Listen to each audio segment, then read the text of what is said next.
الحمد لله رب العالمين والصلاة والسلام على خاتم الأنبياء والمرسلين وعلى آله وأصحابه أجمعين ومن تبعهم بإحسان إلى يوم الدين. علماء کرامو در رد الالحاد درسونه روان دي. مغربي فکر فلسفه بیانېږي. غالبا نن 19 نمبر درس تاسو مخې ته بیانېږي. موږ دا مقاله در رد الالحاد تاسو مخې ته بیانوو. دوستانو موږ په پرونی درس کې د مغربي فکر فلسفي تعارف تاسو ته څه وضاحت کړو. په دې کې په مغربي قوم درې ادوار تیر شوي. کم والکانو په مغربي قوم کم ادوار تیر شوي؟ قدیم، عهد قدیم، نشاط ثانیه، وحد جدید. شاباس. بیا موږ ویلو چې د مغربي فکر فلسفي بنیاد کوم یو فلسفه ده؟ هیومنزم را سره وایي چې ذهن کې مکینی. هیومنزم ته انسان پرستی وایي. د هیومنزم یو څو نکات موږ بیان کړیو دوستانو. هغه کې اول نمبر دا و چې دا هیومنزم په مابعد طبیعت یا په ساده الفاظو کې په ما فوق الفطرت موجودات لکه الله، جنت، جهنم د دې نه انکار پکې شامل دی. اوله نقطه دا و. دویمه نقطه دا و چې د هیومنزم انحصار په ساينسي علوم او قوانینو باندې دی. دریم دا و چې انسان پرستی دی وایي چې د انسان د مسائل د حل کولو ټوله طریقه په عقل باندې کوو. نو آیا په عقل باندې ټولې مسلې حل کیږي؟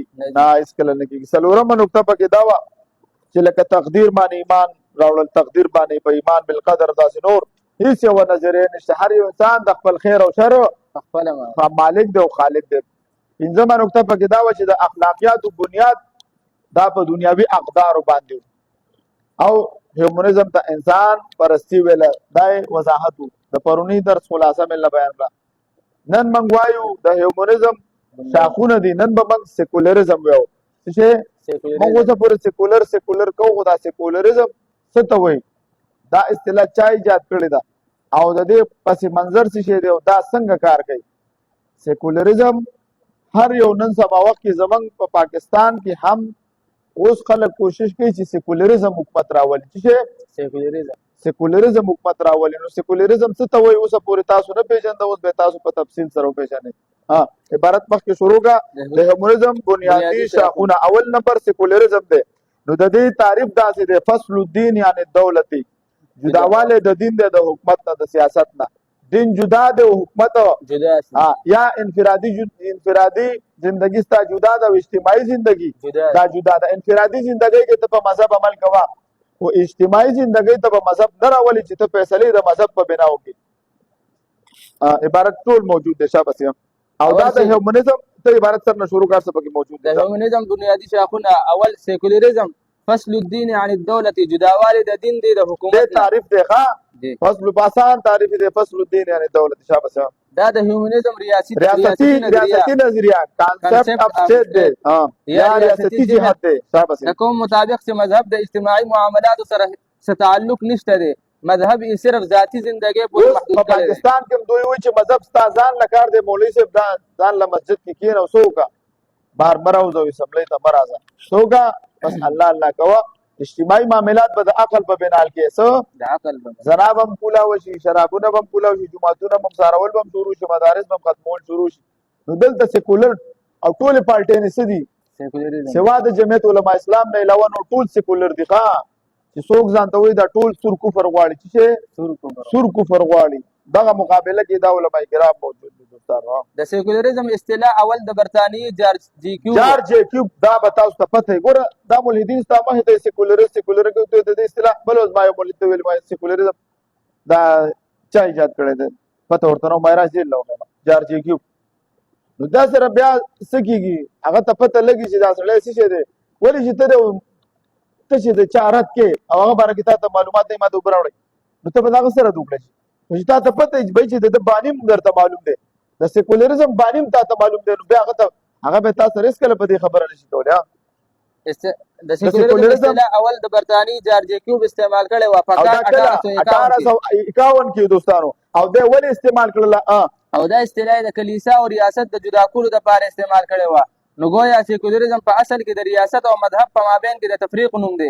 سیکولرزم د ریاست او د مذهب په مابین کې یو لکیر راښکلې ده چې مذهب ستا انفرادي مسله ده اجتماعي مسله به دا به په عقل باندې حل کول دي دوستانو. سیکولریزم ټول اجتماعي معاملات په انساني عقل سره حل کولو کوشش کوي.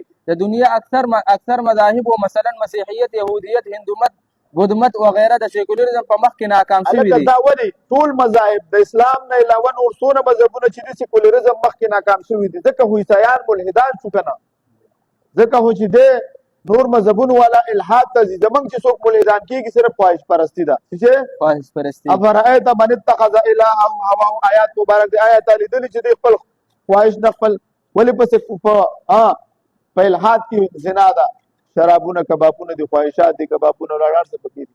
موږ اسلام دې نه منع کړی. موږ درته وایو چې ته به څه کې حلال تجارت بکې، حلاله نکاح بکې. دی وایي نه ضرورت نشته، بس ځواني د چیرې بیرې د خپل قبولیت د یورپ د قبولیت دپاره اکثر چې دلته نه زموږ پښتانه رونه وتښتي هلته به دا ذهني غلامان شي هغې. نو دوستانو دا نور مذهبونه ناکام شوي دي، موږ ولې نه ناکامیږو؟ موږ سره دوستانو هغه نور مذهبونه چې ناکام شوي وضاحت به موږ کړی، هغې سره د اصول نشته. څه نشته؟ اصول نشته. ګوره ته هندومت راواله، ته عیسایت راواله، ته یهودیت، دا غټ مذهبونه دي. دوی سره د ژوند تېرولو ټول اصول نشته دی.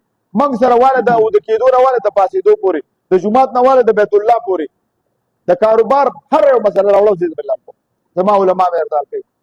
کتاب البیوع ویلې که نه، په سر هم په څوک پې پوهېږي نو څونه مسلې دي، په زرهاو مسلې دي. دا بیا فاسده ده، دا بیا صحیح ده، باطله ده. د بیا څلور اقسام که نه، مرابحه ده، تولیه ده، وضعیه ده، فاسده بیا صحیح شوله. نو دا څونه نور هغې کې چې بیا څونه نور اقسام دي د بیا دوستانو په زرهاو دي چې هغه زموږ د ذهن نه موزي دوستانو. نو الحمدلله الحاد نشي کولی چې یا سیکولریزم نشي کولی چې په اسلام باندې حاوي شي. مولوي صاحب پوهېږي کتاب در سره شته؟ شاباس. او د دې دوه وجې دي. شاباس. اول دا چې د سیکولریزم طبقې په لاس کې د ریاست قوت کېدل دي، او دویم په دې مذاهبو کې د اجتماعي ژوند تېرولو اصول نشته دی چې ژوند به څنګه تېرو. د سیکولریزم په مقابله کې صرف اسلام ولاړ دی، ځکه د اسلام سره د انفرادي او د اجتماعي ژوند تېرولو اصول موجود دي چې د هر چا حقوق پکې معلوم دي، تر دې پورې چې د اقلیتونو حقوق پکې هم موجود دي. موږ دوه ذکر کړل که نه چې اول د ریاست د سیکولر طبقې په لاس کې د ریاست قوت دی، دلته هم سیکولر په لاس کې قوت دی. کله موږ له مرکزي قوت کله تا ته ملاو شوی دی؟ نه یې درکویم دلته نه. ستا آرمي چیف هغوی مقرروي او که نه. تاسو هغه د حمید ګل صاحب هغه انټرویو اورئ، الله پاک دې وبخښي، نیک انسان و. هغه وایي چې بهی زه وایي قابل د دې وم چې زه د آرمي چیف راشم، او وروبره نه بس امریکا نه بیډر راغی چې ماماګان وکړي چې بس. نو ستا ټول حکومت د هغه په لاس کې، سیکولر طبقې په لاس کې. دا هم شکر دی چې د علما کرام څه نازل جدوجهد کوي. والله دا د دې برکت دی چې دلته ته ناستې کوي چې دې مسجد کتاب باندې دا درس بند نه کړو، بیا راته نوم بدل وخت به در باندې راځي که موږ د دې علما کرامو در څنګ ونه درېدلو. دا درته یقینا وایم دلته په موږ باندې چې کوم دا طبقه مسلطه ده، سیکولر طبقه په موږ باندې مسلط ده، دا هېڅکله نه غواړي چې ضرور دا د اسلام د اوسه پورې په پاکستان کې محفوظ پاتې وي. دلته بھائی ماډرن دغه پکار دی، داسې سیکولر پکار دی چې ورور پرتوګه غوندې او که نه غوندې بربنډ ګرځي او که ورور څه کوي جومات ته ځي او که نه ځي. چاته به تبلیغ نه کوي چې راشي جومات ته راشي. او زمونږ الحمدلله دا شکر دی چې عوامو باندې زمونږ بالادستي ده، خو موږ له څه نه څه دغه پکار دی دوستانو، څه نه څه د جدیدیت طرف ته تګ پکار دی، دا اصطلاحات مې زده کول پکار دي. ټیک ده چې موږ به دوستانو موږ خپل عقیده خپل نظر دا نه پرېږدو، خو دې سره سره دا نن سبا جدیدیت دور دی، د جدیدو مسلو نه ځان خبر کړي. دا د وخت ضرورت دی که خبر هم کوو امت ته به فایده ورسي که نه د دې نه به امت محرومه پاتې شي. هغې باندې به خلک اعتراضات کوي. دا انسان به تا نه هېرېږي چې والله که مې مولوي صاحب ته ویلو مولوي صاحب رامن د کفر فتوی لګوي. نه د کفر فتوی لګولو ضرورت نشته دی، هغه ذهن سازي وکړه دوستانو. ښه اوس راځو د سیکولریزم خلاصه درته بیانوم. خلاصه سیکولریزم د سیکولریزم معنی ده د مذهب د قید نه آزاد ژوند تېرول. د سیکولریزم دا نظریه ده چې د حکومت او د عوامو د اخلاقو تعلق به صرف دنیاوي امورو سره وي، د مذهب پکې څه دخل نشته. دخل د مذهب پکې څه کار نشته دی دوستانو. مذهب دې ځان سره ساته. سیکولریزم انسان مجموعي طور سره دوه ځای باندې تقسیم کړو. سیکولریزم انسان دوه ځای تقسیموي. شاباس. یو مشترکه زندگی طرف ته او دویم انفرادي او ذاتي زندگی طرف ته. په مشترکه زندگی کې دوی د مذهب نه جدا شول او د عقل په پیمانه سره د ژوند تېرولو فیصلې شروع کړې. دوی اوس داسې قوانین پاس کړي دي. دوی داسې قوانین پاس کړي دي لکه ریلیشنشپ هلک او جنۍ بغیر دا رونالډو څو کاله دا جنۍ د سره وه ګرل فرینډ یې وه او اوس څه وکړه کوشش وکړه دوستانو د په ریلیشنشپ ژوند تیری یا الګ الګ سره واده کوي یا انسان د حیوان سره واده کوي نو دا فطري قانون دی نه لکه دا غیر فطري قانون نه دوستانو نو دوی داسې قوانین پاس کړي لکه هم جنس پرستی بغیر د نکاح ژوند تیرول ښځه د سړي له طلاق ورکول د سړي او ښځې په منځ کې مساوات وغیره او په ذاتي ژوند کې دوی د مذهب په مذهب عمل کوي او کنه کوي دوی ته اختیار دی په ذاتي ژوندۍ کې دوی خاندانی نظام ختم بالکل خاندانی نظام ختم دی ښا دا زما او چې کوم خاندان دی دا یورپ کې نشته دا ماما دی او دا کاکا دی او دا د تر زامن دی او دا کوم الحمدلله چې دا کوم زمونږ یو ترتیب روان دی شکر باسئ په مشرقي ژوند باندې تاسو چې کله د مغرب ژوند ته داسې زناور زامن دي داسې زناور دي دا خو د سکون هم لاندې بتر ځکه خو الله قرآن کوي چې بل هم ازل بعض انسانان د حیواناتو نه لاندې ژوند دی دغه د یورپ خلک دي د یورپ د کلیسا مزدوران دا د یقینا درته چې یو سړی صرف خواهش پیژني چې ګرل فرنډ او بای فرنډ دې نه علاوه بل څوک پیژني نه د پلار ته عزت کوي نه مور ته عزت کوي نه د پلار حق ادا کوي نه د مور نه د معاشرې نه د خپلو خپلوانو دا بس صرف خپل خواهش صرف خپل فیډ ډکې نو پتاو په حیوان کې څه فرق حیوان هم د خپل خواهش لپاره لګي تم د خپل خواهش پوره کول اسلام د چې تاسو مقصد درکې څه درکې مقصد یې نظر کړی دوستانو شکر دی الحمدلله ښه اوس راځو د سیکولریزم مقاصد څه دي دوستانو دا دونه خطرناکه نظریه څوک چې په سیکولریزم نه پیږي او دی به د صفتونه بیانوي د سیکولریزم ته ورته دا دغه ذکر کوي د سیکولریزم دا مقاصد به ورته ذکر کوي شابه د سیکولریزم مقاصد اول سیکولریزم کوم الهامي نظریه حیات نه ده بلکې په فلسفه مغرب کې د دین بیزاره مفکرینو ایجاد کړی شوی نظریه ده دویم نمبر سیکولریزم صرف نظریه د ریاست نه ده بلکې مکمل نظام د حیات لري سیکولریزم د اسلام سره د یو جز څه دی اسلام په هر یو جز سره په ټکر کې دی دوستانو دې باندې به تاسو وروسته بیا کتابونه ګورئ صرف موږ د هغه مختصر غونډه وضاحت کړی استاد وروپېژنئ سیکولریزم کومه نظریه ده دریم د سیکولریزم تعلق د انسان د اجتماعي معاملاتو سره دی څلورم سیکولریزم انساني معاملات د حل کولو لپاره د پیغمبر یا وحي د علم نه انکار کولو ته وایي پنځم سیکولریزم د وحي علوم د انساني اجتماعي مسایلو غیر ضروري ګڼلو سره د دین نظریه به طور حق تسلیمولو نه انکار کولو ته وایي شپږم سیکولریزم د وحي معطل کولو سره د انسان خود ساخته اصول باندې د اجتماعي مسایلو حل تلاش کوي مغربي مفکرین وایي چې سیکولریزم لادینیت نه دی هغوی وایي چې لادینیت خو انکار خدای ته وایي دی وایي دا خو لادینیت نه دی لادینیت دې ته وایي چې ته د خدای نه انکار وکړي نو موږ یو ته راشه دا ټولې مسلې د اخلاقو نه بار دي دوستانو اووم سیکولریزم یو مذهب هم په خپل ځان نه سیکولریزم کې دا خصوصیت دی چې یو مذهب هم ځان د پاسه حاوي کولو ته نه پرېږدي تر دې چې ټولې فیصلې هغوی کوي په زور در باندې کوي څه شی د طاقت په زور در باندې سیکولریزم باندې څه شی کوي د طاقت په زور هغوی کوشش کوي چې ټول مذهبونه سیکولریزم کوشش کوي چې ټول مذهبونه څه کړي خپل تابع فرمان کړي دوستانو اووم سیکولریزم یو مذهب هم په خپل ځان حاوي کولو ته نه پرېږدي که کوم مذهب د دې تابع فرمان اوسېدل غواړي اعتراض نه کوي د دنیا اکثر مذاهب مثلا هندو مت بت مت مسیحیت یهودیت وغیرہ مذاهب د سیکولریزم په مقابل کې ناکام شوي دي په هغه مذاهبو کې د انفرادي او د اجتماعي ژوند تیرولو اصول نشته هغه مذهبونه کامل نه دي کنه قربان او نه د ریاست سره کامل مذهبونه نه دي خود ساخته مذهبونه دي منسوخ شوي مذهبونه دي نو هغه سره به څه شي دي انسان او نه د ریاست سره د معاملاتو چلولو نظام موجود دی اکثر مذاهب محض د یو څو اخلاقي اصول د مجموعین هم دي په هغه انسانانو د خپل مرزه مطابق تبدیل کړي دي په يهودیت او په عیسایت کې خپل تبدیلی کړي نو اوس په هغه مذاهبو کې د مزاحمت کولو طاقت نه دی پاتې شوی نو هغوی مکمل طور باندې د سیکولریزم ته خپل ځانونه حواله کړي دي اتم سیکولریزم تر هغه وخته پورې غیر جانبداره وي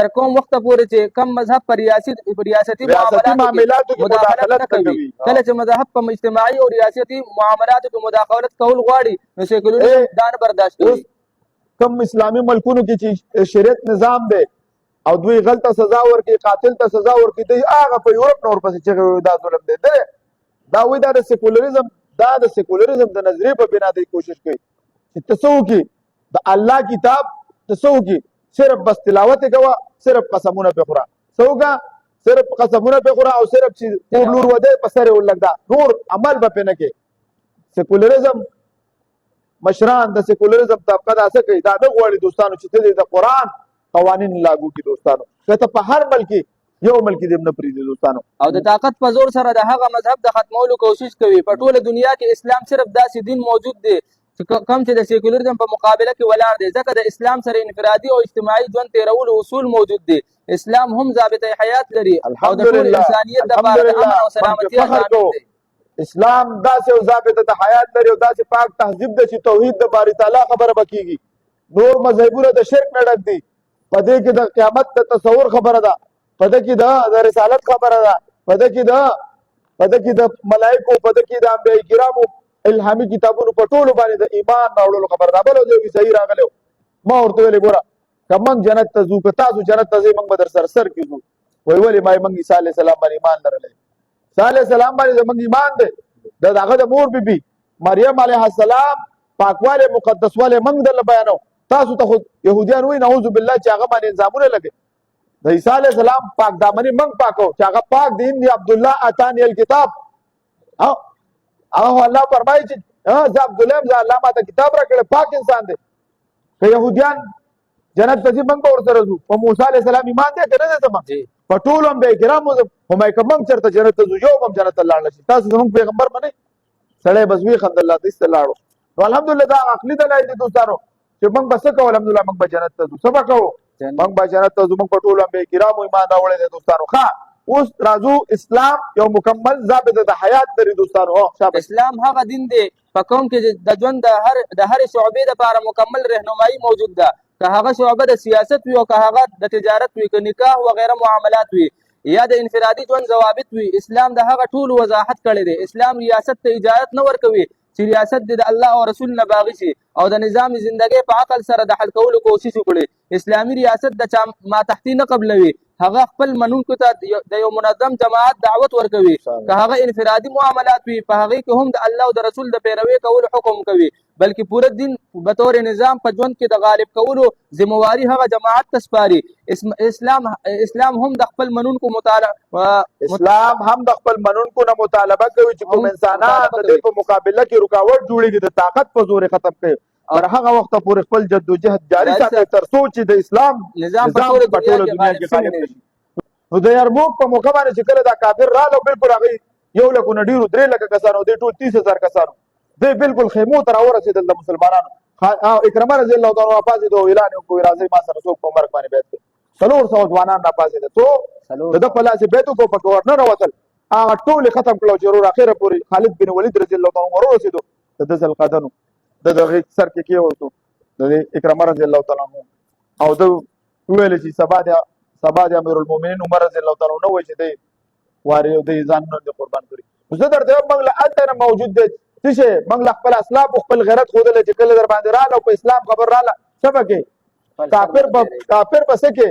په خټو کې به منډې ولو که څه پې دا خپل سر پې وشیندي. موږ غیرتي قام یو. موږ څه دلګان خو نه چې تاسو نه به ښځې بوځي او تاسو خو هغه دلګان هستئ چې دا وایي که زما لور د بل چا سره ژوند تېرې زه پرې نه خفه کېږم. ما ورته ویل ته غټ دلی او غټ بې غیرت. اسلام څه شی دی؟ غیرتي دین دی دوستانو. ښه دلته سوال راځي چې سیکولرزم کفري نظام دی. څه شی دی؟ کفري نظام دی. نو ستاسو مشران ستاسو اکابرین ولې په هندوستان کې سیکولرزم غواړي؟ نو دوستانو هلته چې دی هندویزم دی. څه شی دی؟ هندویزم د سیکولرزم نه ډېر سخت دی. په هندویزم کې دونه سختي ده چې که چېرته ته هندویزم قانون په هندوستان کې راغی یا به د هندوستان انسانان یا هندوان کېږي او یا به وجلو ته تیارېږي. نو په دې بنا باندې هلته علماء کرام څه فرمایي؟ هلته سیکولرزم به ستا مذهب سره مذهب ستا دا سړی ودرې پاسه مولوي صاحب سیکولرزم څه وایي چې ته بس په مذهب عمل کې او که نه کې ستا خپله خو دغه مذهب سره نه چېړي. هغه وایي اجتماعي معاملات به په عقل باندې حل کوو. نو په دې بنا باندې او نور په ټول وضاحتونه دلته موجود دي دوستانو. بل په هندوستان کې د اسلام خلاف د مسلمانانو خلاف دوی تحریکونه شروع کړي دي. سنګټن او شودي تحریک. په دې کې دوستانو دوی کوشش کولو چې څه وکړي دا مسلمانان هندوان کې د دې په پس منظر کې هو مولانا الیاس رحمت الله علیه دا د دعوت او تبلیغ کار شروع کړو چې الله ولدونه قبولیت ورکړو چې الله ټول دنیا کې وځلو. عبارت مخکې وو په اعتراض په هندوستان کې بعض علماء کرام د سیکولرزم تایید ورې کوي. جواب د دې سوال په باره کې یو څو جوابات ذکر کوو. ستاسو اعتراض به هغه وخت صحیح وي که چېرته هندویزم اسلامي نظریه وي نو تاسو به اعتراض چېرته دا کوئ هندویزم اسلامي نظریه وي بیا به دې سوال کولی ته خو هندویزم دی چې دوی د اسلام د نظریې مخالفت وکړو نو ستاسو سوال به صحیح وي هلته خو دواړه د کفر د نظریې کفر نظامونه دي دواړه د مسلمان په نقصان کې دي دویم جواب په هندوستان کې د هندویزم حکومت د سیکولریزم نه زیات سخت دی هلته مسلمانانو دپاره دواړه په نقصان کې دي ځکه هندویزم سره د مسلمانانو مشکلات ډیریږي هغه داسې چې هندوان کوشش کوي چې د حکومت په طاقت سره مسلمانان دې ته مجبور کړي چې هغوی هندویزم قبول کړي نو د دې د وجې نه هغوی د سیکولریزم تایید کوي ځکه چې په سیکولریزم کې انسان ته ازادي حاصلوي چې په خپله خوښه په هر یو مذهب باندې عمل کوي د حکومت ورسره هیڅ تعلق نشته دی وضاحت په هندوستان کې ډېر تحریکونه دي د دې دپاره چلولی شوي وو چې د هغې په سبب مسلمانان د دې ته مجبوره کړي چې هندویزم مذهب قبول کړي او د هغې دپاره سودي تحریک او سنګټن تحریکونه تحریک سودي وي پاکولو ته دی به مسلمانان ته ویل چې راځئ ستاسو ابا او اجداد د هندوانو مسلمانان د عربو نه راغلو تاسو مسلمانان کړئ راځئ پاک شئ راځئ سودي شئ څه شئ سنګټن تحریک شروع کړی چې د مسلح ګرځېدل به کلي په کلي به ګرځېدل هلکه مسلمان یې واوړه اسلام نه ګینې بس شوټ کو دی مجبورې نه به هغوی واورېدل سوامی شردان د سودي تحریک ابتدا په کال 1923 سوامی شرندان د سودي تحریک دا ابتدا په 1923 کې 1923 کال کې کړې وه د دې تحریک بنیادي ایجنډه وه چې مسلمانان په زبردستۍ سره هندوان کوي په دې سره چې مسلمانان هندوان کړل